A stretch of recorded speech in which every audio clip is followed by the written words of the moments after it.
Welcome back to What is Truth? I am your host, as always, Payton Arnett. And today, there's a quote that I stumbled upon, and it's a quote that I've heard before, but I wanted to address in this portion or segment of this show because I found it to be very powerful, impactful, and it's a good illustration that I think we can learn a lot from in our pursuit of truth. So, the quote is a guy by the name of Robert Jastrow. And Robert Jastrow, I looked him up on Google to make sure that I'm getting this correct. According to Google, he was an American astronomer and planetary physicist. He was a NASA scientist, a populist author, and futurist. So, Robert Jastrow said something very interesting. This is a quote, but it's also very much a story or a parable, so to speak. And this is what Jastrow says. Keep in mind that this is a scientist saying this. He says this: for the scientist who has lived by his faith in the power of reason, the story ends like a bad dream. He has scaled the mountains of ignorance. He is about to conquer the highest peak. And as he pulls himself over the rock, the final rock, he is greeted by a band of theologians who have been there for centuries. I'll just let you take that in for a second. I'm going to read that again. For the scientist who has lived by the power of faith and the power of reason. So this is somebody, he's saying the scientist places his faith in the power of reason. And he's putting faith in that, essentially saying he's taking a leap of faith to put his faith in the power of reason. For the scientist, the story ends like a bad dream, he says. He's saying that the scientist has scaled the mountains of ignorance, which is essentially what a scientist is doing. He's trying to become less ignorant. And he's saying that he's about to conquer that highest peak. He's about to break through the finish line. And as he does, he pulls himself over that rock. And he's greeted by a band of theologians who've been there for centuries. This is a powerful illustration. And first and foremost, before we go any further, I want to make very, very clear that I am not at all trying to suggest that science is not valuable, science is invalid, or that I don't like science. None of those things are true. Science is a very valuable tool. In fact, it is something that can lead us to truth. It is something that actually provides us evidence for God, provides us evidence for creation and for Christianity. There are countless benefits to studying science and to listening to what scientists have to say. But as Christian apologist Frank Turek says, science doesn't say anything, scientists do. So we have to wrestle with science, and we have to understand science's place in all of our discussions. And Jastrow, who again is a scientist, is making a powerful point here.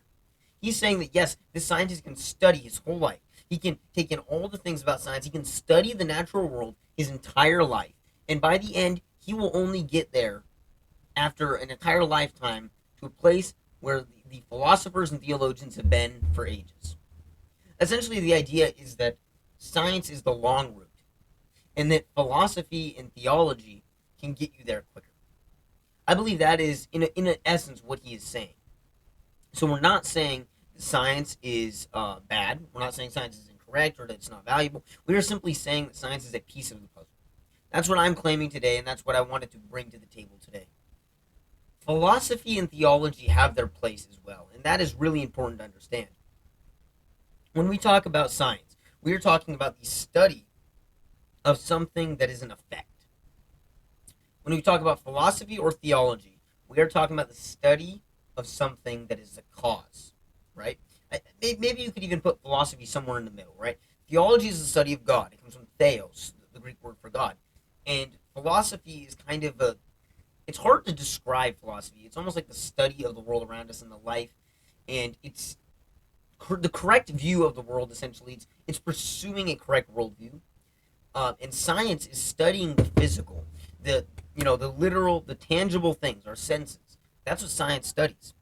The reality is that science is studying the effect, and the cause of that effect is what we study in theology. And I'd say philosophy falls somewhere in the middle there. People these days like to say things like, truth can only be found through science.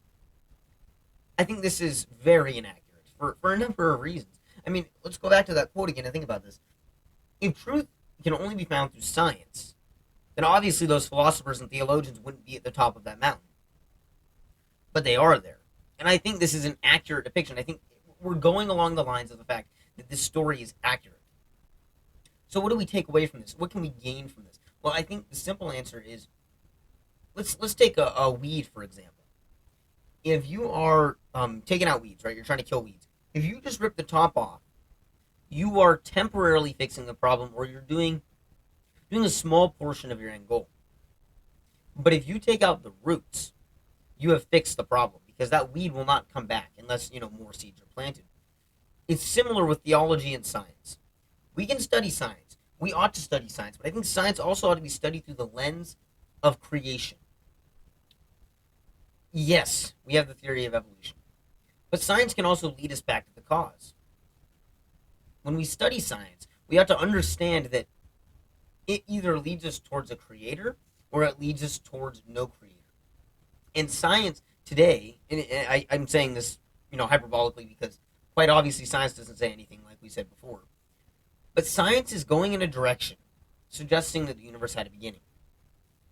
If science is leading us in a direction that the universe had a beginning, that means we ought to know who is this beginner, who caused the universe to exist. I like to call God, when talking about this sort of thing, the uncaused first cause. Who is the uncaused first cause? What's he all about? Scientists are on a quest for knowledge. They're scaling the mountains of ignorance. And theology is the study of the cause. Science is a study of the effect. And both are valuable. But we ought not allow ourselves to believe something as silly as truth can only be found through science. And the simple way to debunk that claim, by the way, is to say that, just ask the person, is that a scientific truth? It's not a scientific truth. Therefore, it debunks itself. If a claim debunks itself, it's invalid, quite obviously. It's a self-defeating claim. So where does this leave us? I think it leaves us where we ought to study theology and we ought to study science. And philosophy kind of ties those two together almost. When we study science, we're gaining knowledge about a creation. And that creation, when I study science at least, in the very limited study of science that I do, it leads me closer to God, not farther away. Theology, of course, brings me closer to God. Theology is the study of God himself. And I think everybody ought to do theology. Even an atheist ought to do theology. Because theology is a study of God. So if you're an atheist, you should be studying whatever your God is, right? Because everybody has some sort of theos. Somebody has some sort of God, right? For an atheist, science essentially is God. So science to the atheist is, in a way, theology. Because for the atheist, for somebody who believes in, let's say, the Big Bang Theory, for example, they believe that the universe came like that into existence out of nothing. Thus, their first cause, so to speak, is the universe. And if the universe is your first cause, studying the universe is your theology. But there's something not right there. Because when we study science, we get brought to a conclusion that everything in the universe seems to have a beginning. It seems self-evident that the universe couldn't have come into existence out of nothing. This has become more and more evident over time. In fact, Stephen Hawking, who was a famous physicist, a very smart man, who, he died in 2018, I want to say.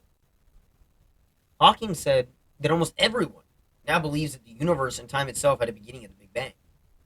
Do you see how science is leading us to theology? If science is leading us to theology, then truth obviously can't only be found through science. So I want to go back to that quote again. Let's circle back to the beginning. We're the scientist who's lived by faith. And again, another point to be made here is that the scientist is not somebody who is living only by hardcore evidence, and there's no faith involved. The scientist has just as much faith as the Christian does, or the theist does. Because the scientist is still putting his faith in the process of science that we currently understand. Every belief system takes a leap of faith. So he's saying, Jastrow is saying, that the scientist has placed his faith in the process of science and reason, right? Which is good. Believe me, I love reason, I love science. These are the sorts of things we talk about on this show. But they lead us in a direction. And for the scientist, it ends like a bad dream. He scaled that final rock. And when he gets to the top, he realizes he could have gotten there a whole lot faster through theology. So that's what I want to challenge you with today. I want you to think about, how can I incorporate theology and science into what I'm learning about the world? And what can that do for me on an individual level? And I think it can really change our lives, because we can get closer to God through the study of science if we incorporate theology. We can hit that highest peak quicker through theology, I think. So, I'll see you in the next section. God bless.